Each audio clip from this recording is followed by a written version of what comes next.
Ganyan. So, anong masasabi ngayon natin sa nangyayari? Sabi ko nga ako sa aking kaibigan. What is happening in this country is against Inday Sara is an assault, a naked, brazen violation of the Constitution. Unconstitutional lahat ang ginagawa nila kay Laika, kay Inday Sara, at kay Presidente Duterte. Ay, hindi ko pa ako nakakausap si Presidente Duterte kasi nung tumawag sa akin ng social media, tulog na ako. Nung tinawagan ko siya naman ang tulog. Ano naging reaction niya? Ano po bang reaction ng isang ama? Siyempre, iba. Ganon din ang ginawa nila. Yung illegality, masyadong obvious. It's too evident to ignore. We cannot be ignoring this. Now, there are so many of you calling for people power.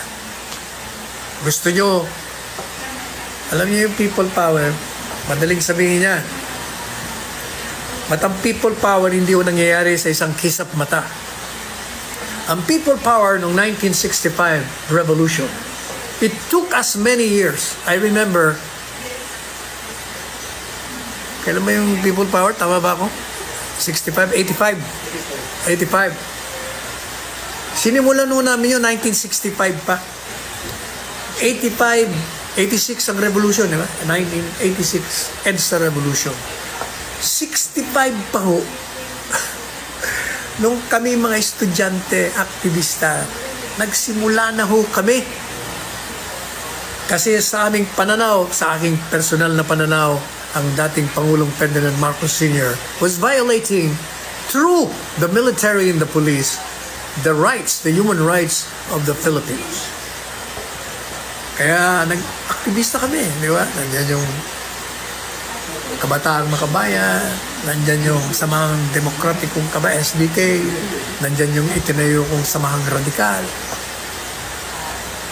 1965 ako nagsimula niyan. Ganon din ang grupo nila Nilutayan. O meron yung 65, took us 21 years bago nabuo yung people power. Kaya hindi yung ganun kabilis, kadali. Kaya tama yung sinasabi ni Inday. Sabi niya, I appreciate you calling for going to the street, EDSA.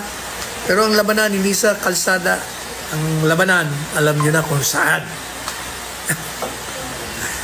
Hindi dyan. Pero, anong dapat natin gawin? Dapat po natin gawin. Kahit na hindi people power, lumabas kayo. Iparamdam nyo sa mga kinaukulan na hindi pwede ang patuloy na paglabag nila sa katarapatan ng tao, ang kanilang pagsira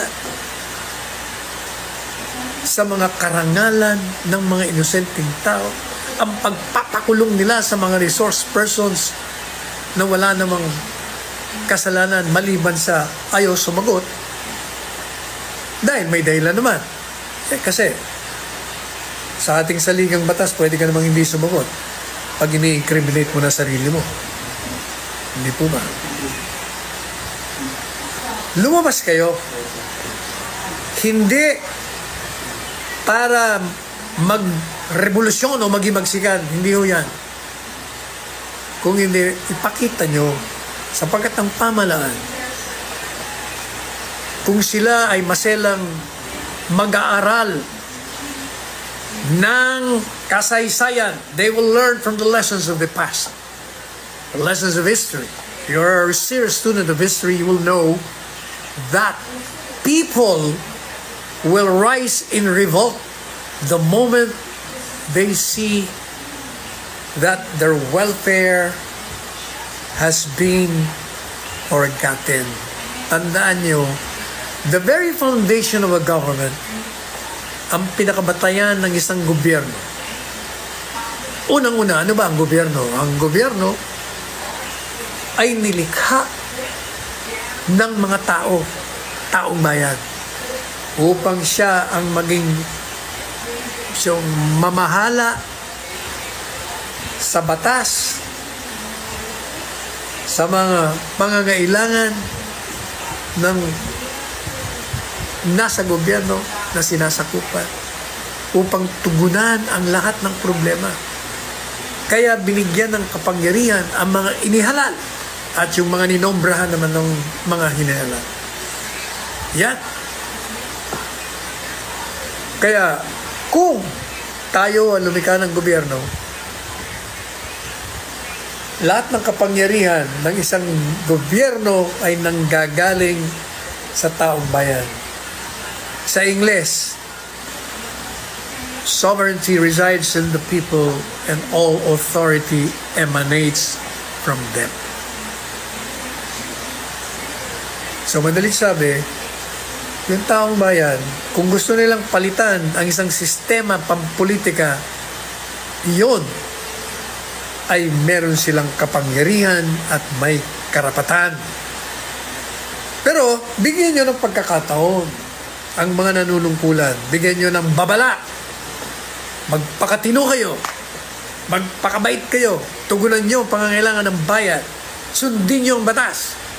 Dahil pag hindi, sabi nga, whom the gods wish to destroy, they first make man. Ang sino mang gustong ilaglag sa bangin at ibaon sa lupa ng mga Diyos ng tadhana ay nilalasing muna sa kapangyarihan. O yan ang ginagawa sa inyo ngayon. Kaya maghunos dili kayo, pakinggan nyo ang tinig ng bayan. O yan ang tandaan nyo. O yan ang tinatawag na kudita. Tsaka alam nyo, meron pa akong sabihin sa inyo, yung mga military, nung panahon ng EDSA Revolt, panahon ng EDSA Revolt 2, yung kay-ERAP, ang napansin ko sa military, naghihintay muna sila. Pag nakita nila ng tao lumalabas na sa kalsada, saka sila papasok, mag-withdraw ng support. So, mahalaga pa rin na ipinapakita ng taong bayan yung kanilang pagtutol sa pangkasulukuyang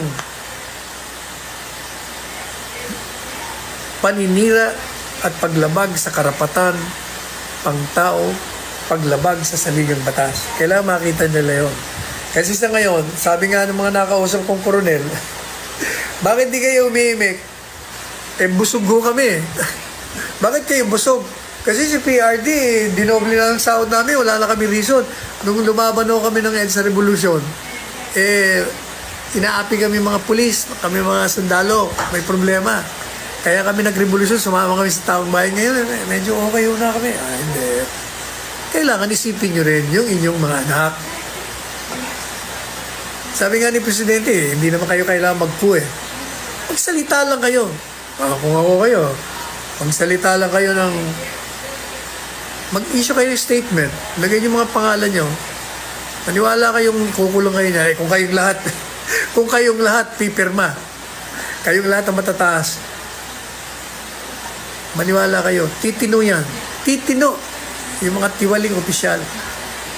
Kasi kung kayo mismo sasabihin niyo, sinusuportahan namin si Presidente Duterte at mahal namin to, malaki ang ginawa nito sa aming bansa.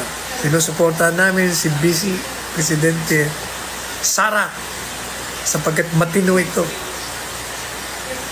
O kahit na huwag niyong banatan ng gobyerno, yun lang ang sabihin niyo. Tapos pumirma kayo lahat, maniwala kayo.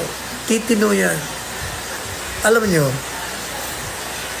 ayaw ho ni Presidente Duterte na dumanak ang dugo. Kasi talaga, pag nagkaroon ng labanan ng mga ideolohiya rito, talaga maghahalong balat sa tinulupan. Ayaw ko natin gawin yan. So yan for now, yan ang ating mga pahayag sa inyo. Bibisitahin natin, pupunta tayo dun sa kung saan man sila naroroon at bibigyan natin ng suporta. Kikwentuhan ko kayo mamayang gabi kung anong nalaman natin. Samantala, magparamdam mo kayo na sinusuporta nyo si BP Inday Sara, si Presidente Duterte. Siguro, ang mungkahi ko, yung iba gustong maglagay ng armband daw na black. Hindi lang ko armband na black. Ako gusto ko, alam nyo kung ano? Armband na black para symbolizing na we are in dark ages sa ating history dahil maraming nilalabag. Ba't lagyan mo natin ng pula? So black and red. Yung red naman ay isang pagpapahayag na hindi tayo titigil at hindi magiging hadlang ng sinuman sa ating pagtatayo. At yung pulang yan, kagaya rin ng ating bandilang may pula, ibinabaliktad yan, tinaas ang pula, pag yan ay merong dingman. Yun o, black and red. Ngayon, kung gusto nyo pang mas lalong klaro, para, kasi yung pula, Duterte yun. Duterte is Duterte style yun. Lagyan nyo rin ng green. So, red, black, and green tayo. Green. Sara naman yun. Ngayon, kung gusto niya naman na yung mga dilaw, o yung mga pink, isama, bumili kayo ng dilaw na tsinelas para palagi nyo inaapakan. O kaya naman, pink na tsinelas o sapatos. O yun ang gawin nyo.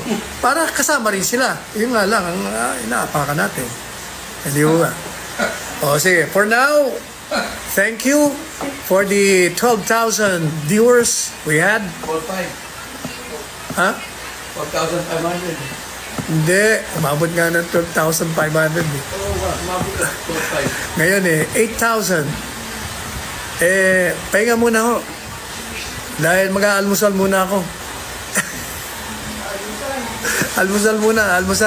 Nag-aantay na ho yung aking mga co-pilot, si Soraya, si Alex, at si Daniel.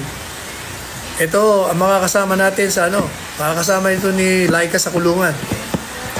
Nakabibisitahin natin to. Sa kulungan, hindi o sa kulungan ng kulungan dun sa sa kulungan ng kanilang pamilya, sa kandungan ng mga nagmamahal sa kanila. Yan ang ibig sabihin, kayo talaga yun. Ingat po kayo. Mag-ingat sila. Tamo. I'm not a Filipino for nothing. Use the power of social media. Maraming salamat. Gagawa na lang tayo ng walang black and red ribbon in our vehicles. Lagyan nyo rin ng green. Ha? Tandaan nyo bumili kayo ng tsinelas na yellow o kaya pink. O sapatos. Ay naapakan nyo. Para makita nila, kasama kayo, pero diyan kayo sa baba. Dito kami sa taas. Di ba? Ayos ba? Tingnan nyo, ako naka-black Black yan. Pero kita nyo may red. Di ba? Red yan. Yung green nasa brief ko. Naka-brief ko akong green, kaya hindi nyo muna nakikita. Pero pinakita ko na sa inyo, red and black. Yung white, peace. Peace muna tayo. Nakikita nyo yung aking ayan. Yung aking ginawang Christmas tree, ako ang gumawa niyan. Meron pa akong Santa Claus. Ito naman, yung aking regalo sa aking apo. Ito pa, papakita ko pa sa inyo Itong surprise ko sa apo ko, train! Yan! Yan ang ginagawa namin. Ayan, aking si Carlo, my favorite. Nasa pa si Presidente Duterte? Nandito. Ayun, tatago. Yun. Ayun. Ayun. Ito naman yung nung dalawa pa lang anak namin, yung Dr. Panelo. Ayan yung abogado ko at yung aking eldest. Ayan. Ito naman yung nung kami kinasal. Ayan, kikita niyo yan? Ayan. Ang ganda at ang guwapo, manang-mana. Manang-mana sa lolo. Nasa veterans na daw. Latest. Ang latest kay Laika ay ililipat na from Quezon City St. Luke's Medical Center sa veterans. So doon tayo pupunta. Tayo yung makikisuporta sa kanila. Nandiyan yung anak kong doktor nandiyan sa St. Luke's Medical Center, Quezon City. Kaya kung nandiyan sana, di naalagaan siya ng anak ko. May sakit siya sa puso. Attorney, ano ito? Teka, sagutin ko muna yung mga tanong nyo bago kami umalis. Daming nanonood, attorney. Ako rin, nanonood din ako sa madami. 1.8 million daw. Wow. 1.9 na. 1.9. Ha? Let's change now. 1.9. Almost 2 million. Wow. Basta, black, red, green ribbon in our vehicles. Good! Teka muna. Anong nangyari na sa yellow and pink? Huwag lalagyan mo dyan. Also, buy, wear, tsinelas na yellow ang kulay. Ako nga ako yung aking biyahe, naka-yellow akong bag. Sabi nung, bakit naka-yellow ka? Kasi yung traveling bag, tinatapon-tapon yan. Kaya yellow pinili ko. Pero yung medyo yung carry-on ko, syempre black. Kasi palagi kong dala. Ayaw kong, ganyan di ba? Ano pa? Ano pang tanong nyo? Let's go! Aba, ito yun naman sa mga nagtatanong. Sino raw ba ang susuportahan ko sa Senado? Ito ang aking code tingnan ko nga kung magaling ngayon. Let's go for pastor and build stones. Stones, stone. Until we reach the mountain, bundok. And when we're there, we're going to dance a little bit of cha-cha and sing a little song. Yun. Nandun yung mga kandidatong gusto kong tulungan. Kayo ba nahulaan nyo? Hindi nyo yata nahulaan Ha? Nahulaan nyo ba? In English ko lang. Pero yung mga apelyido nila, nandun. Let's go for pastor and build a stone to the height of a mountain, and we reach the mountain. Let us dance a little bit of cha and sing a little song. Ano? Wala mo ba, Alex? Hindi mo na hulaan. Hina. Buti pa ito. Hulaan nyo nga. Pakita nyo nga. Cha. Kayo talaga. Let's go na. Sige Kayong mga natira mo ng 6,300 pahinga mo na. Ginutom na naman ako. Isang oras yata ako nagsasalita. 1 hour. My goodness. Ngayon, kung gusto niyo akong kumanta, tingnan niyo sa Spotify. Meron akong, Number 61 on the most popular in TikTok. layo naman. Ganito sa Spotify, meron akong recorded song ng Diva Records. Para pag hindi nyo ako naririnig dito nagsasalita at may pinapagalitan, pakinggan nyo lang naman yung kanta ko naman. Ginawa ko yun sa anak kong abogado yung kakasal. Ang title nun You Are the Love of My Life. You Are the Love of My Life. Nasa Spotify ko yun kahit sa YouTube, nandun din yan. At yung pangalawa, yung controversial na Sana'y Wala Nang Wakas, yung version ko. Yun, pakinggan nyo na lang yun habang naghihintay tayo ng mga abangan ang susunod na kabanata. Okay? Bye!